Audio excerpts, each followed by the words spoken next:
Hello everyone, it is Marc Berman from TV Media Insights. It is Wednesday, November 7th. I would like to welcome you back to our daily videocast. And I would like to begin, of course, by congratulating President Barack Obama for being reelected for another 4-year term. Unfortunately, I lost cable, so I have not seen any of the results.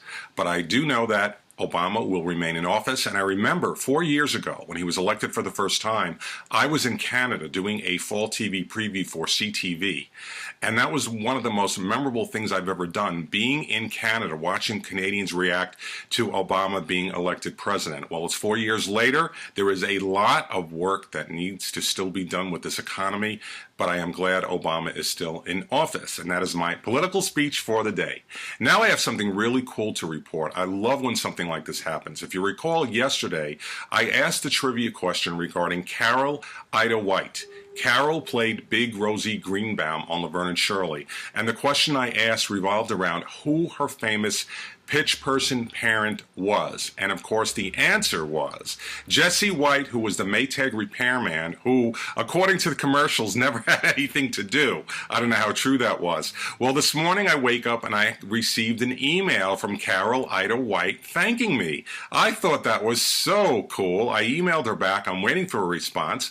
Thank you so much, Carole. And you know, I remember way back when she was on Laverne and Shirley, I believe it was the second season. That was, I think, at the height of its popularity. And I remember at the time hearing rumors of a spinoff with Big Rosie Greenberg, aka Carole Ida White. It never happened, unfortunately. But thank you for the email, Carole. It made my day. Now I have some items to talk about in the world of ratings. We will start with the season-to-date results in prime time. For the first 6 weeks of the season, I have an update for you on today's newsletter and at our website. We have CBS most watched. It'll probably remain tops for the season in total viewers, but it is down year to year.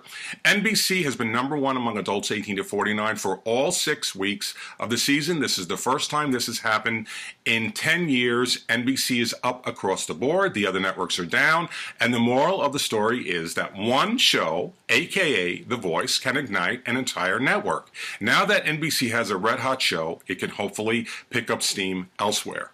I also gave you the current ratings for the week of October 29th, the most current week in primetime. Once again, CBS tops in total viewers, NBC number one among adults 18 to 49.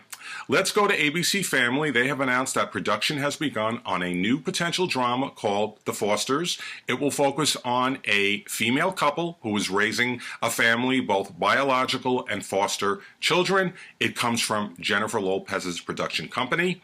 If you are a fan of Mel Brooks, and I certainly am, there will be a special on HBO that will debut on Monday, December 10th. It was taped in Los Angeles, in Westwood. And it will feature Brooks reflecting about his childhood, his career, the industry, and I will absolutely be watching it. Now, in the world of TV trivia, this is interesting. On this day in 1989, 30-something aired a very controversial scene in an episode that sent stations scrambling to preempt it. It featured a gay male couple in bed together after having sex, and this got a lot of people very upset, and they pulled the show.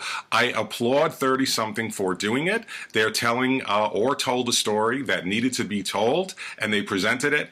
And if I recall correctly, ABC never repeated that episode. But remember, this was in 1989, so we're talking 23 years ago. Things are certainly different now, but thank you, 30-something, for really addressing issues that were important and realistic.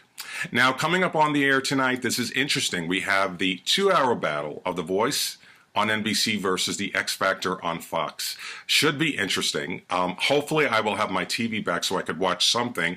I don't think I will necessarily be watching either show, but I do want to check out Khloe Kardashian as one of the co-hosts on the X Factor. It's nice to see her Kardashian finally have a legitimate job.